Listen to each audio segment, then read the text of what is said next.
Hello guys, school കഴിഞ്ഞ് വന്ന് പണിയെടുക്കാനുള്ള മടി കൊണ്ട് തന്നെ വാങ്ങിച്ചു വെച്ച ഫ്രൂട്ട്സൊക്കെ അതുപോലെ ഇരിക്കലാ പതിവ്. കൂടാതെ തന്നെ അൺഹെൽത്തി ആയ ബേക്കറി സാധനങ്ങൾ ഒരുപാട് കഴിക്കുന്നുണ്ടായിരുന്നു. അപ്പോൾ അതിനൊരു പരിഹാരമായിട്ട് ഒരു വീക്കിലോട്ടുള്ള ഫ്രൂട്ട്സൊക്കെ നേരത്തെ തന്നെ കട്ട് ചെയ്ത് വെക്കാമെന്ന് വിചാരിച്ചു.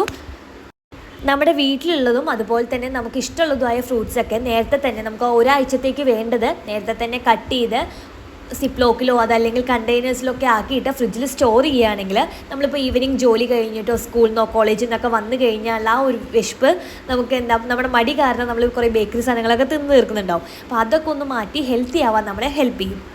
ഈ കട്ട് ചെയ്ത് വെച്ച ഫ്രൂട്ട്സ് നിങ്ങൾക്ക് ആവശ്യമുള്ള സമയത്ത് നിങ്ങൾക്ക് യോഗേർട്ടായിട്ട് മിക്സ് ചെയ്ത് കഴിക്കുകയോ അതല്ലെങ്കിൽ ജ്യൂസ് ഷേക്കൊക്കെ ഉണ്ടാക്കി കഴിക്കാനൊക്കെ നിങ്ങൾക്ക് യൂസ് ചെയ്യാൻ പറ്റുമേ. നമ്മൾ വന്നിട്ട് അത് മുറിച്ച് ക്ലീൻ ചെയ്ത് കഴിക്കാനുള്ള ഒരു ടൈം എടുക്കുന്നതായിരിക്കും ചിലപ്പോൾ നമുക്കൊരു മടി വരാൻ കാരണം ഉണ്ടാവുക. അപ്പോൾ അത് ഒഴിവാക്കാൻ ഇങ്ങനെ ചെയ്ത് വെക്കുന്നത് എന്തായാലും ഹെൽപ്പ് ചെയ്യും. സ്കൂൾ വിട്ടൊക്കെ പാരൻസ് എത്തുന്നതിന് മുന്നേ എത്തുന്ന മക്കളൊക്കെ വീട്ടിലുണ്ടെങ്കിൽ അവർക്ക് പെട്ടെന്ന് വന്ന് എടുത്ത് കഴിക്കാനും ഇത് ഹെൽപ്പ് ചെയ്യുവേ. അപ്പോൾ ഇന്ന് ഇത്രയേ ഉള്ളൂ. അപ്പോൾ ഓക്കെ, ബൈ.